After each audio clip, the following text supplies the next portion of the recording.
I've been feeling pretty sad lately, and I always find that the best way to work through my emotions is through creative outlets, so I figure I'll review one of my favorite sad games of all time, Klonoa, Door to Phantomile on the Sony PlayStation, in an attempt to come to terms with my crippling depression and abandonment issues. Now you may be looking at this art and hearing this music and seeing this fun gameplay and thinking, ChaseFace, what are you talking about? This game looks adorable. Yes, you're right, it does. Let's go on this painful journey together, shall we? Klonoa is a game I never hear anyone talking about, which makes sense since it only had a couple of games that never sold insanely well in the late 90s and early 2000s, but it's a series that I've always really wanted to cover since I started this channel. I first discovered Klonoa when Blockbuster was a thing, and I remembered seeing a PS1 game with a cute little black and white dog, accompanied by a blue spirit thing walking around a dark cave sitting on the store shelves. See, I had a weird fixation on characters that are designed in a somewhat effeminate way. If the design has wings or feminine expressions, or basically defied the then standard Sonic the Hedgehog cool guy stereotype that I was getting so sick of, you can bet your bottom dollar that I was probably interested in buying whatever game they were in so I could pretend to be them. I think video games were the primary space I had as a kid to sort of try on new shoes, and every time I played as a cute character, I got a kind of thrill that I didn't otherwise get from other games. Chase, you're getting really sentimental, and your audience only cares about hearing the funny internet man review video games. So get to the point. Shit, you're right, sorry. Anyway, I played the game and I had no expectations, but as soon as you see the title screen, you get a promising glimpse into the game's overall tone.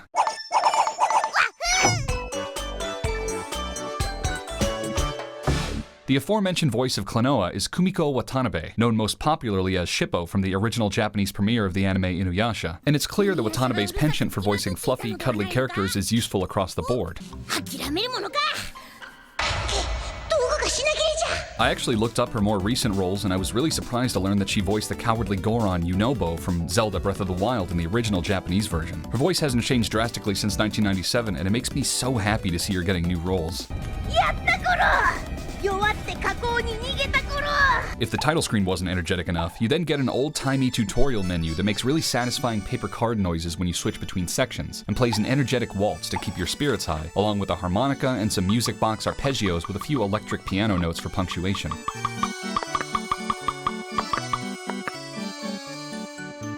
The game starts with a cutscene. A character performing a soliloquy speaks about having a strange dream. It plays out with a simple piano melody in the background titled, "And I Begin to Wonder," a phrase which appears on the front of the Japanese cover art. We're introduced to the little black and white dog-looking creature with a cute, distinct design. Some kind of meteor crashes, and upon closer investigation, Klonoa finds a ring embedded in the ground. He pulls it as hard as is possible for a fluffy dog with opposable thumbs, and some great slapstick comedy with hilarious pain sounds comes from our soon-to-be protagonist.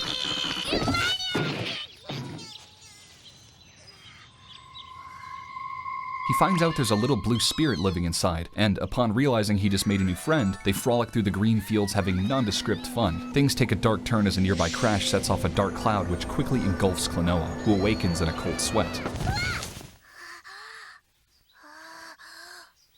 He turns to his left and realizes that at least part of it was true. That is, until he steps out of his house and realizes his dream predicted the future.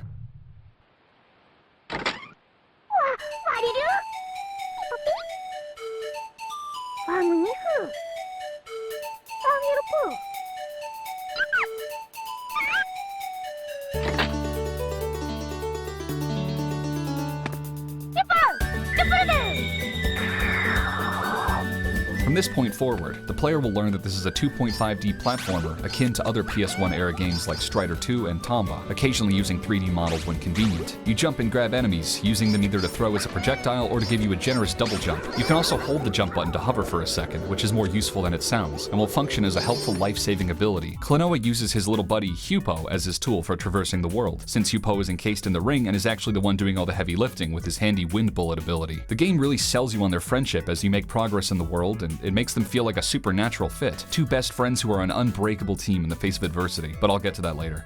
Oh boy, will I get to that later.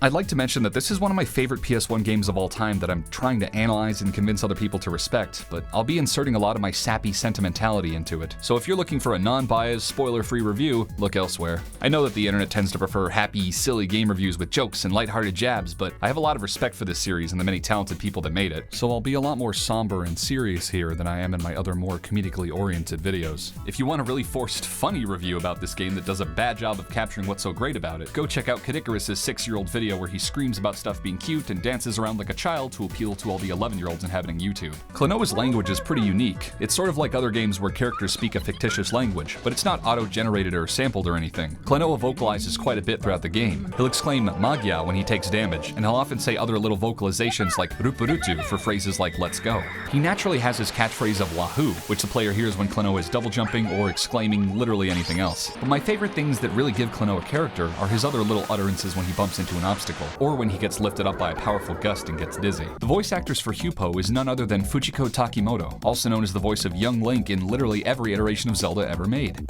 That's all I have to say. Just move on to the next part. Just cut. As you've been seeing and hearing in the background, the first level of Breezegale Village makes for a neat introduction to the world of Klonoa, matching the cute aesthetic with a sunny, hilly, windy atmosphere to complement Klonoa's ear-flapping float ability. The music is a really upbeat mixture of guitar, flute, whistles, kick drums, and hi-hats, with a chipper mood present throughout, and I really couldn't think of a more fitting track for an introductory level in a platformer.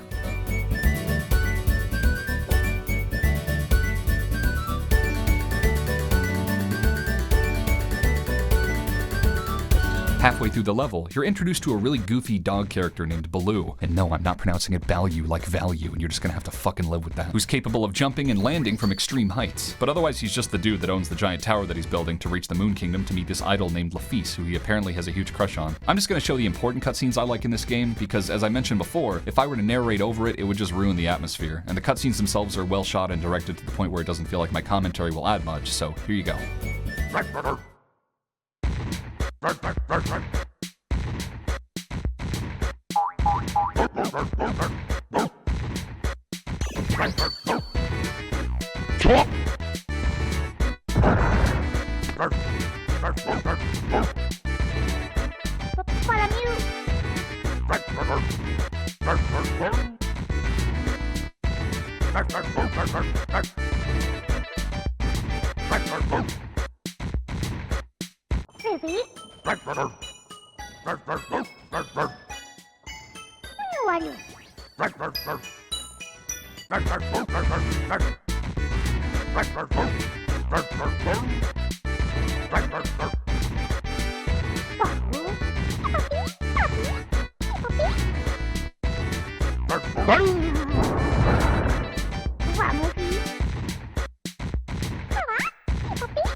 A few things I like about the scene is the music, which samples a low rumbling explosion for the percussion, and has a tempo that gives it a goofy, lazy vibe, which perfectly fits with how brutish and rude Baloo is when you first meet him. When he jumps, he shouts "Chop!" and the audio is just barely peaking, which always sounded really violent to me. When he introduces himself, his name immediately changes from Old Man to Baloo, where a lot of other games will just wait until the next text prompt to update it. Klonoa's text boxes need to be on top of all the name updates as urgently as humanly possible. It's great to see Baloo lose his temper in such a comical way, and Klonoa's response is really indicative of how much of a good guy he is. Keep in mind, it's possible to make a protagonist who responds to provocation with the grace and patience of, say, Haseo from the .hack GU series. Damn, you're so irritating! Don't show your face again!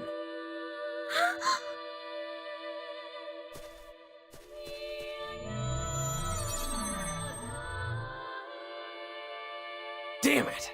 It's little stuff like this that lets the player know that Klonoa is the kind of character who picks his battles, and I think that little bit of characterization goes a long way. In the next area of Breezegale, you make it to a dark mine accompanied by a very relaxing, peaceful flute composition meant to reflect the tranquility of the underground cave. It also has a nice example of the ways Klonoa's camera can add pizzazz to something as plain as a stone slab being knocked over. In fact, as the game progresses, you'll quickly find many more examples of the camera being used for some cool shots. You end up making it to the bell tower seen in Klonoa's dream, accompanied by a very tasteful presentation of a loading screen that cues the player into the fact that something important is about to happen. Enter Ghadius and his minion Joka, pronounced in the game's Phantomile language as Gadi and Jok. They're the primary and secondary antagonists who found Laphise, that idol girl alluded to earlier, after she crashed her ship, and decide they need to kidnap her and find her moon pendant, which is the key to unlocking something important. I really enjoy Ghadius's intense design, which features a giant beaked mask and an unsettling human-like lower jaw with thin lips, as well as a distorted voice filter to really hammer home the point that he's not a nice boy, combined with his inner cloak pocket dimension that makes him really unsettling, and his ability to fold himself up into nothing as he zips away, like he's just some shadowy cunt who don't give a shit. Similarly, Joka has a ridiculously shrill and annoying voice and theme song, which I'll get into in a bit, but it frames him nicely as a tool meant to be exploited and discarded by his more intelligent superior. Once Gaudius notices Klonoa, he teleports away and leaves the rest to Joka, who introduces the first boss, Rongo Lango. It's a standard boss that teaches you how to be patient and take aim,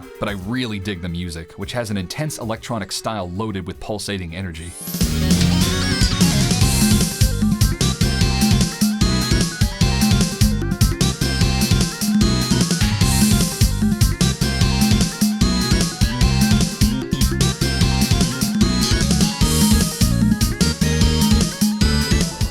After the battle, Joka flees and hits the bell on his way out, revealing a moon pendant much to Klonoa's curiosity.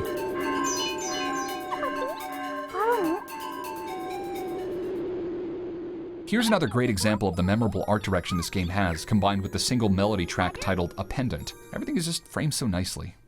I want to pause for a second to praise the theme songs of Gaudius and Joka. Gaudius' theme is instantly nefarious, with dissonant wind instruments conveying an air of malevolence, as well as some timpani and bell hits added for percussion, all with some consistent drum hi-hats to keep the rhythm together. Eventually retreated to Joka's theme song called Joker Mood, which is a shrill melody backed by a sitar for an exotic, shifty sound, with some percussive synths peppered in there for intensity. The most prominent backing instrument by far is the jaw harp, which sounds like a bouncy instrument heard in old western movies and country music to invoke a goofy, casual tone. And it lends itself well to Joka's theme since he's hard to take seriously as an enemy. We meet Klonoa's grandpa, who has extensive knowledge of the Moon Kingdom and helps set Klonoa on his way towards a chiefess who will answer his questions about the mysterious pendant. He has a really relaxing, reassuring theme song called Grandpa's Chair that has rhythmic percussion which emulates the tempo of a chair rocking back and forth, conveying to the player that Grandpa is a source of comfort for Klonoa.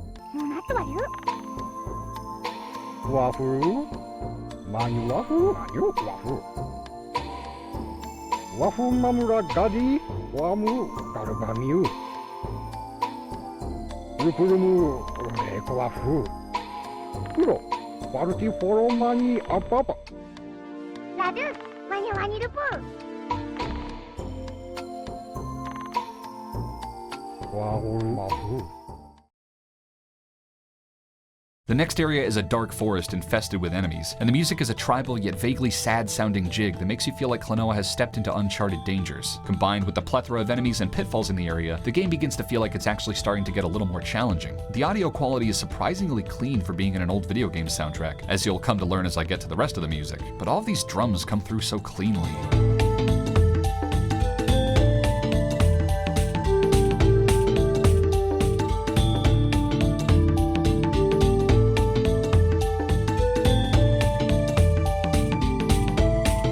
As Klonoa makes his way through the jungle, he encounters these cute little tribesmen armed with spears that help him advance in his journey, before encountering an equally adorable little crab soldier who also needs your help to save his king. With that, you head off to Jugpot, an oceanic kingdom with the unique trait of having reverse-flowing waterfalls. I also like the music having upward-scaling melodies to impress upon the player the whimsical, grandiose nature of this oasis.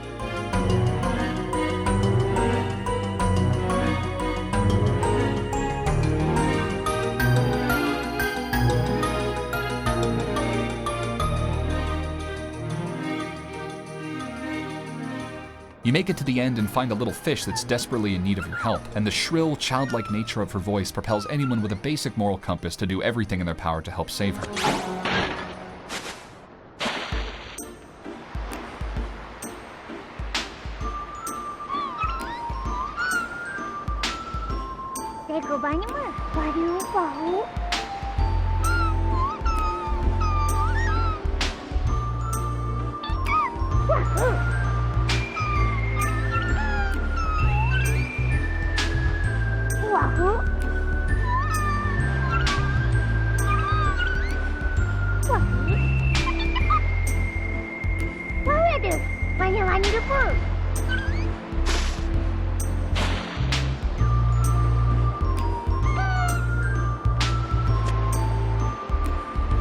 She tells you her name is Carol, and she needs you to help save her mom who's had her mind taken over by Gaudius, before inviting you to hop on her back and come with her. I really dig the music called Weeping Carol, which has an element of gentle innocence layered with an optimistic melody that makes the player feel hope for this little girl, utilizing various string instruments as well as some finger snaps with some maracas speckled into the mix. You head to the next area containing the boss Seedolf and Carol's possessed mother, Pamela. The initial music is great. It has this dark textured sound with slick drums and some noisy reverb-heavy guitar that emulates the sounds of surf rock.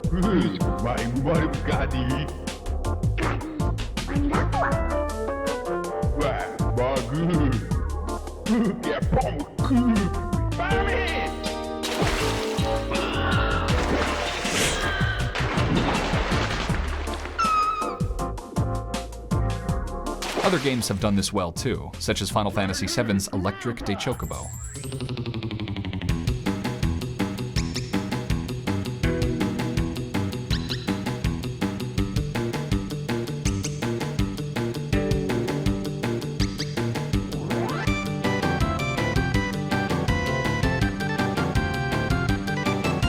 I don't have a lot to say about the music, but it has some sitar, choir vocals, frantic xylophone hits, and a melody with lots of major notes which scale upwards in an emotional, dramatic sounding piece that fits quite nicely with Seedolf desperately crying out for Pamela's help.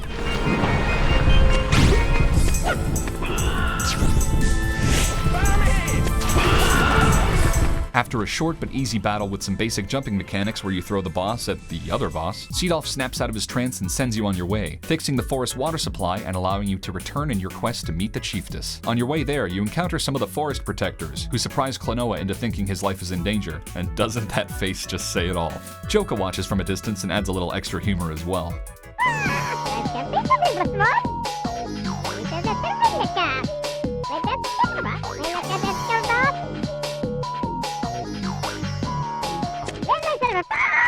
Once you finally make it to the chiefess known as Granny, you rescue her from yet another one of Joka's boss monsters, and she explains the significance of the moon pendant to you, saying that Gadius is looking for it and that Grandpa is in danger.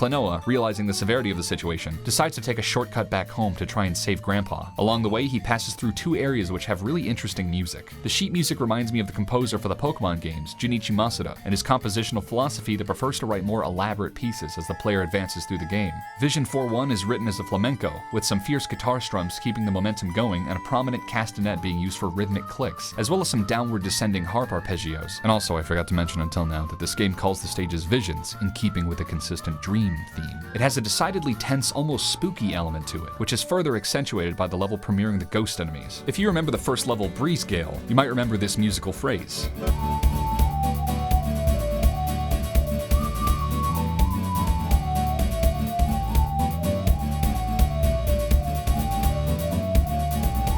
This then might sound familiar as well.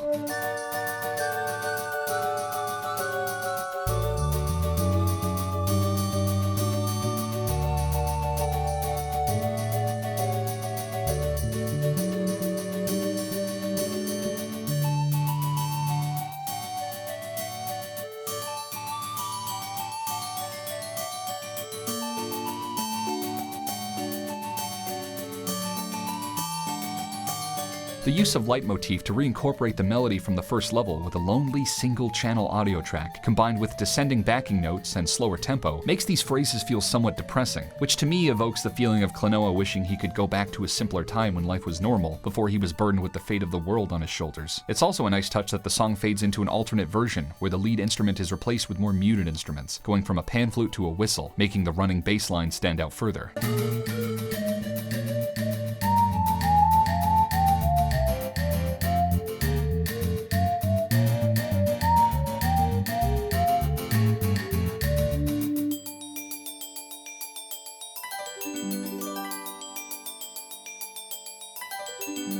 Vision 4.2 is introduced with an explosion of instrumentation that seems invocative of a clock running out, channeling the stylings of a calypso song with some xylophone, steel drums, and a flurry of percussion, establishing to the player that something bad might be on the horizon and that they're right to feel anxious.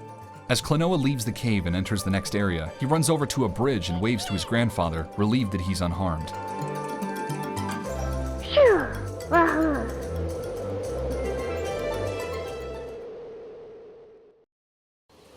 Suddenly, Joka and his underling fly over Grandpa's house with a really ominous ambient track playing underneath as they get ready to take what they want by force. We know from previous cutscenes that Klonoa refers to Grandpa as Chi-Chi, so that makes scenes like this feel the slightest bit more powerful.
As Klonoa heads to the big nearby bridge to reach his grandpa, he's intercepted by Joka, whose music has changed from, "Oh, look at this silly little idiot who wouldn't hurt a fly, let's laugh at his goofy attempt at competence," and turns into, "This motherfucker just killed my grandpa and I need to make him hurt." You can even hear it in Klonoa's voice. He's filled with vengeance and he's audibly gritting his teeth. Please visit the box with this Duck!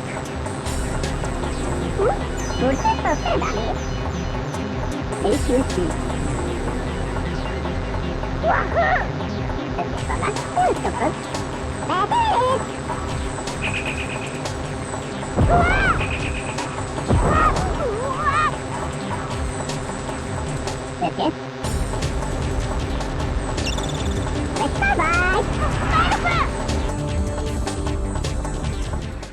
Palladium makes his brief appearance here with an interesting fight revolving around a swinging bridge and 3 planes. The background, which contains the boss and his weak points, the foreground where enemy projectiles can be picked up, and the middle ground where obstacles and hazards exist to throw you off. Needless to say, it's a short battle like the rest, but the music is decidedly more heroic and major key than some of the other battles, with some bells for accent, bongos for percussion, a funky slap bass running up and down the composition, as well as a Japanese wind instrument known as a shakuhachi, which lends a climactic, triumphant element to the fight.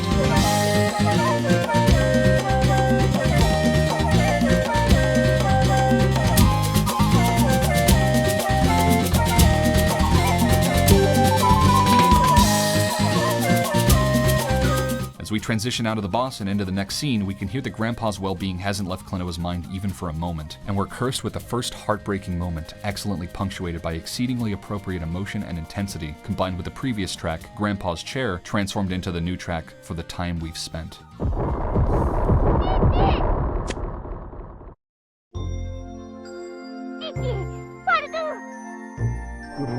Paramiru. Wafu. Manifu. Wayu Garshu. Waruti Abba. Torafi. Yomaruk Marifu. Warifu. Turapu. Luduru Manurafu.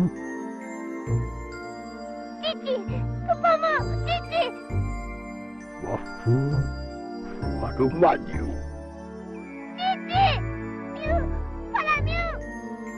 Manu wa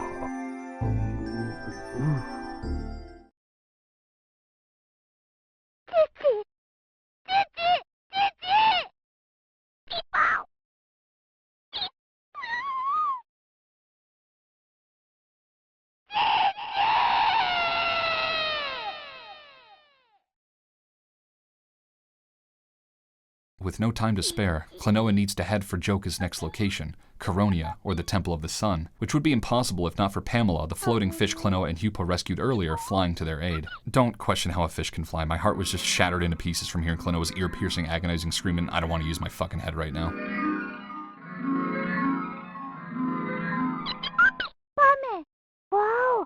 Wonderful!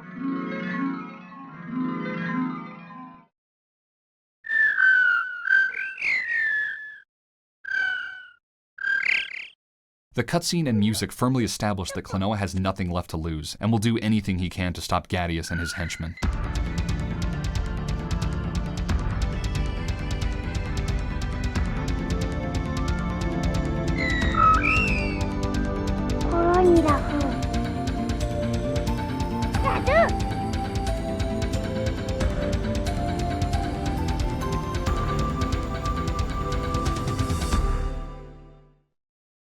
There's not much to say about Coronia. It's fine, but it's probably the least noteworthy section in the game in my opinion. There's lava, as well as a time element where certain platforms will be unreachable, and the enemies will turn into invincible purple enemies. The music is very sitar heavy, with an oppressive element to it that combines neatly with the hazardous level design, and the music changes slightly to add heavier percussion. But the song itself is still really plain and nowhere near as melodic as the other tracks. You basically gather a bunch of orbs one by one and use it to open a door to advance to the next area at the behest of these silly little guards named Solaire and Soleil. You also meet this guy who's important, I guess. I'm bored. Okay, let's move on. As you ride the elevator to the top area, you encounter Joka for one final time before you engage in battle. His new music, Facade and Blade, is mostly just a dissonant track with electronic and ambient elements, but it incorporates the same melody used in his other music. There's a downward scale played on the sitar in Joka's main theme, but it's so quick and unpronounced that most players don't realize they slowed the notes down on a different instrument to produce the leitmotif found in the other pieces. Other tracks which share the same melodies are Joker Mood, I See, Joker's Move, and finally Facade and Blade.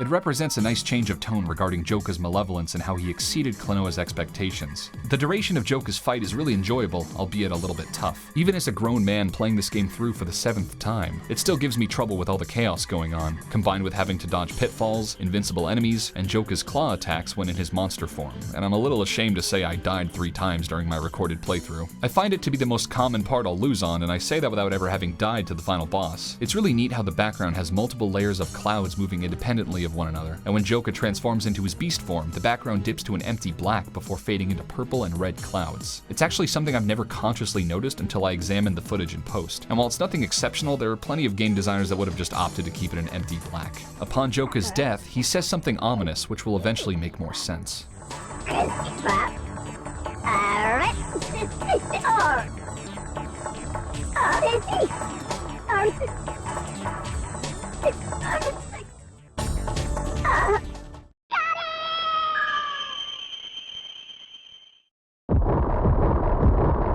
The full motion video used to show the Moon Kingdom's reveal is really great, while the music titled Cress does a solid job conveying the opaque regality of the floating kingdom, along with the intensity of what's yet to come.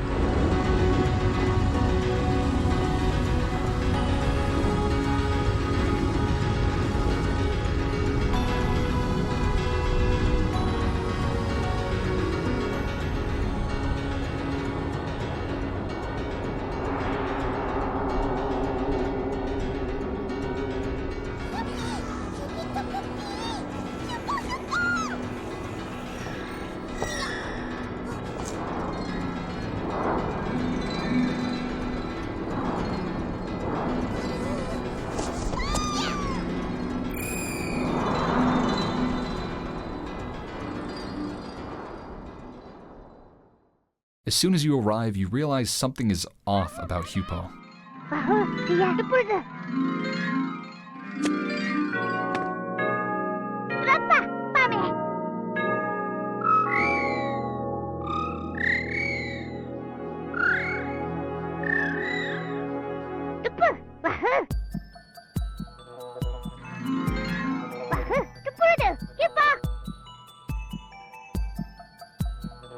Mario?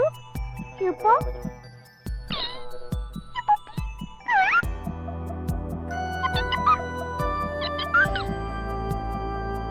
Dadu!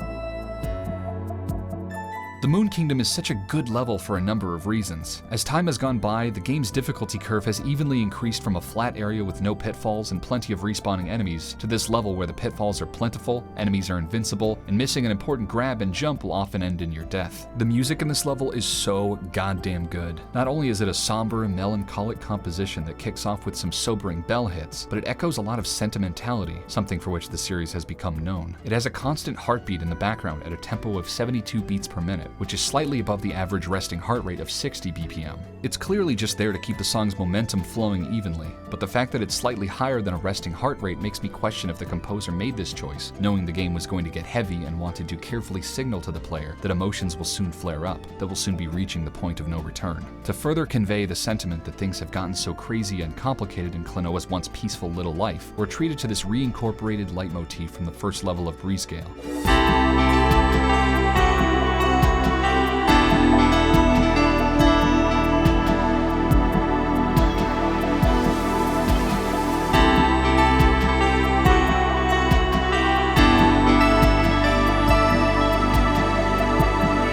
It's a sense of nostalgia, a desire to go back to a simpler time, and for some reason it kind of hurts to hear.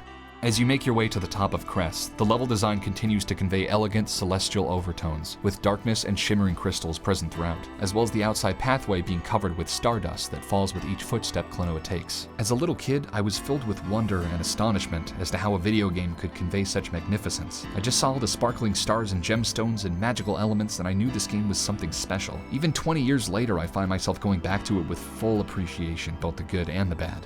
Upon riding a lift to the next vision, we're subjected to a cutscene in which the player is forced to swallow the first of several bitter pills combined with a familiar melody. Bilbo! Bilbo! Pa! Bilbo! Bibik Babu! Kurubibu! Kurubabiku! Bibba! Kubutu! Bikupipa! Papi Levi! Yupi Papi! Papi!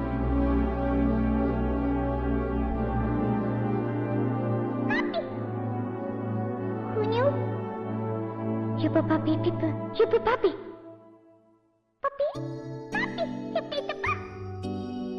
Wahyu, yupu, fiaru. Yupu. Kawa? Yupi.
Yupu pipo papi. Wahoo! Lupudu!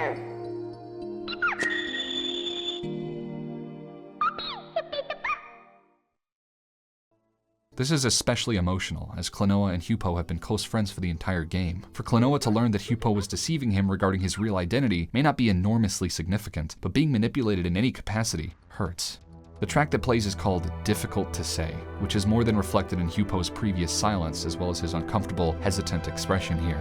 Moving onward, the music picks up with a more aggressive, intense song called The Closing Encounter that conveys a sense of urgency and finality, that this is the last stand, the final showdown. It also has bagpipes that once again reincorporate the melody from the first level, harkening back to happier times.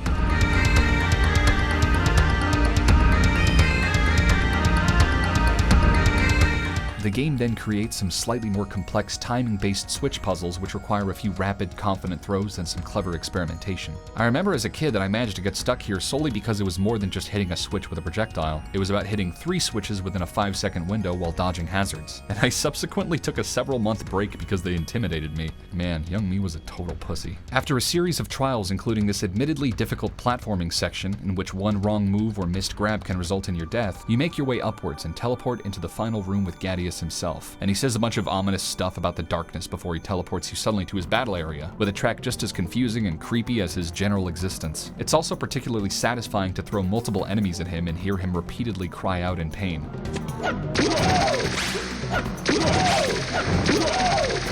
After you totally kill the super easy final boss, all of your friends show up and some happy music plays and everything's totally cool. Oh no, who could have seen that coming? From this point on, you fight the final boss and...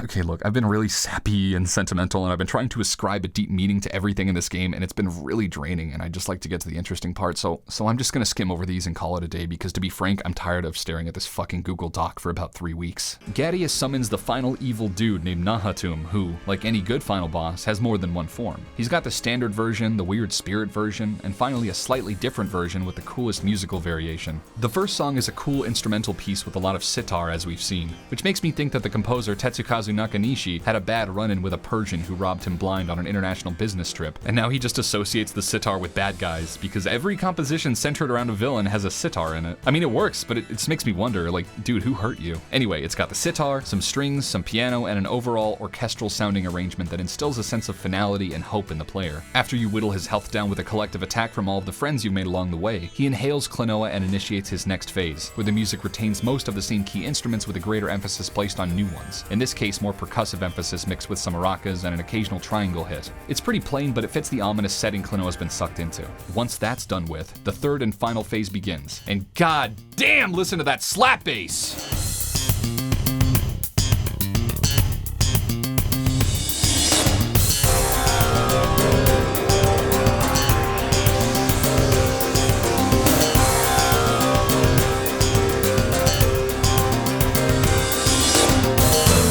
It's a slightly faster version of the first form, with a sick bass line and a cool synthesizer phrase that adds new energy to the fight. The actual stage is pretty difficult as well, especially when combining Nahatomb's new attacks along with the enemies jumping around and getting in your way, all while juggling the cannons below which need to be loaded in between the platforms and can be destroyed by Nahatomb. All makes for a fight which can easily cost you a few lives if you don't think quickly and cautiously. Anyway, the fight ends with all of your friends charging their cannons one last time and whittling down Nahatomb's health before Hupo volunteers to use himself as the final projectile.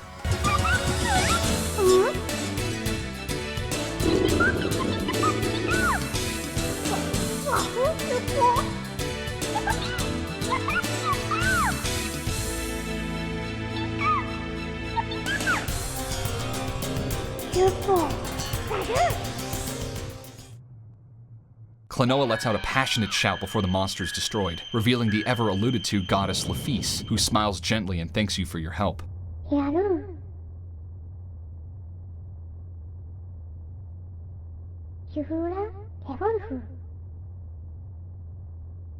While all of your friends are celebrating victory, Klonoa has a moment of regret.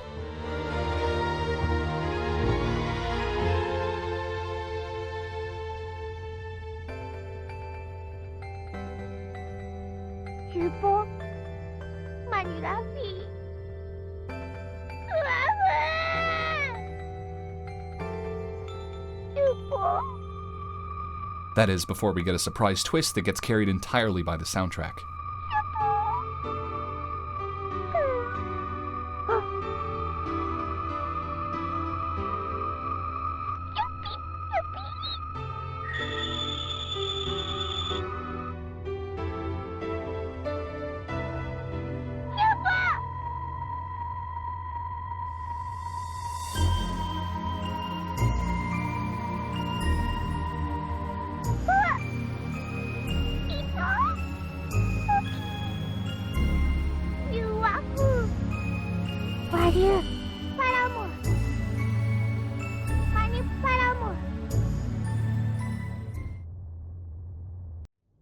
Okay, now, before I show the ending, I would just like to say that while it isn't anything ridiculously shocking in a children's video game, it really blows me away how the emotional voiceover and heavily mournful soundtrack work in tandem to produce a bitterly pungent and beautiful conclusion that I never could have seen coming at the tender age of 7. If you're in public right now, maybe save this part until you're alone, because even after seeing it 20 times during the editing process, I still have trouble keeping my composure when I see it, so here you go. マニワフ、ヒュポ。ワフミルクマニュー。シュ、ナハトワフ。シュポ、ムナトラフィ。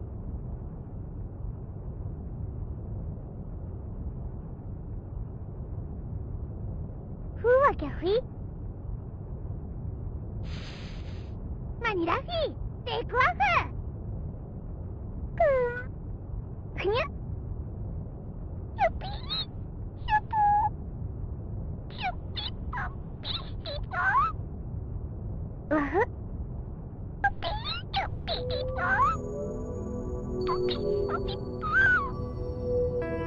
What did you?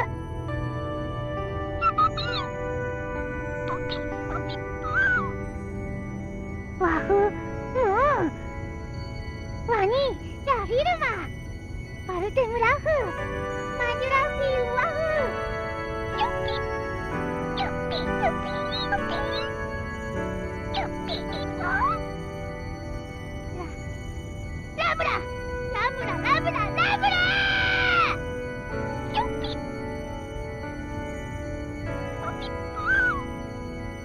Yupi! Yupi, yupi, Wahoo!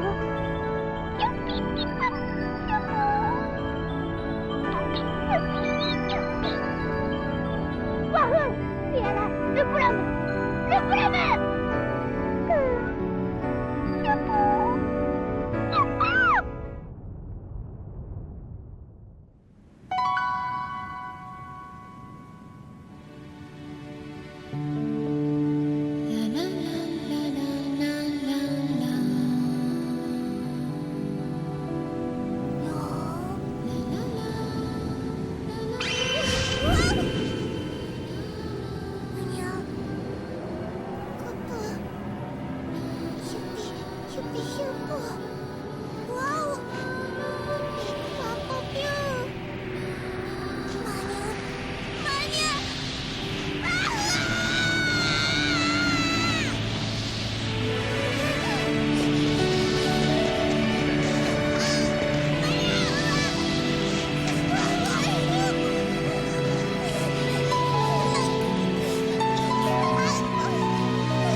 There are a lot of really great moments that make this ending so powerful. The fact that Klonoa had the enormous responsibility of the well-being of the world dropped into his lap on a normal day, had his grandpa die in his arms, found out his best friend was lying to him, and then learned that he doesn't exist before forcefully being ripped out of the world, is so deeply tragic in a way that I find difficult to articulate. And Klonoa's existence in this world being a lie is made even more bleak when you realize the implication that his grandpa who died in his arms wasn't even his actual relative. The finale does a really excellent job of displaying Hupo's inner turmoil as he breaks the bad news to Klonoa, as he finds himself coming to terms with his manipulative and deceitful tendencies, being unable to look Klonoa in the eye as he speaks. The events that led up to this seemed curious at the time, but it's only at this moment that we realize Hyupo initially had no problem using Klonoa to justify his end goal, but as they grew closer, he gradually became deeply conflicted about his responsibility to discard Klonoa once he got what he wanted. Klonoa reacts with denial, like a child throwing a tantrum, and even until the last moment, he never accepts the truth. A feeling most people might understand from being told a family member passed away and that they'll never be able to see them again. Before Hyupo even has the chance to apologize or explain himself sufficiently to Klonoa, the fated hour arrives. Hyupo clearly has trouble keeping his composure as his eyes are welling up with tears, and as Klonoa gets pulled towards the vortex, Hyupo tries to avert his gaze, telling himself that this is the only way things can conclude. But try as he might to accept reality, he becomes filled with remorse and makes a frantic scuffle towards Klonoa as he gets pulled ever rapidly out of the world, stumbling desperately to save his best friend. He grabs onto the ring, the one thing that kept them together, and they lock misty eyes as they shout each other's names for the last time. With one final gust, Klonoa is torn out of existence, with Hyupo left to witness the rebirth of the world as he wipes the last of his tears away, before we're shown a storybook montage of all the memories Klonoa, Hyupo, and the player experience together in reverse order.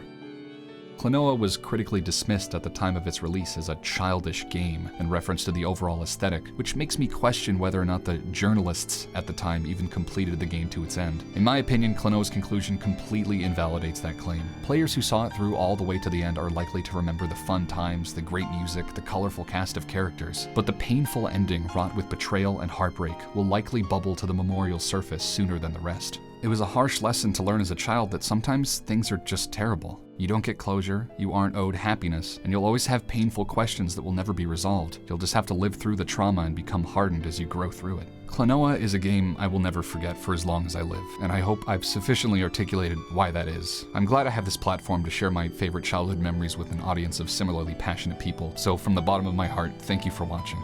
I'll cover the equally polished sequel one day, but for now, I think this video has helped me to resolve a lot of my woes, and I'll be on my way to producing less sentimental pieces in the near future. I think I'll take a cue from Klonoa and end things without much fanfare or conclusion, so again, thank you, and take care.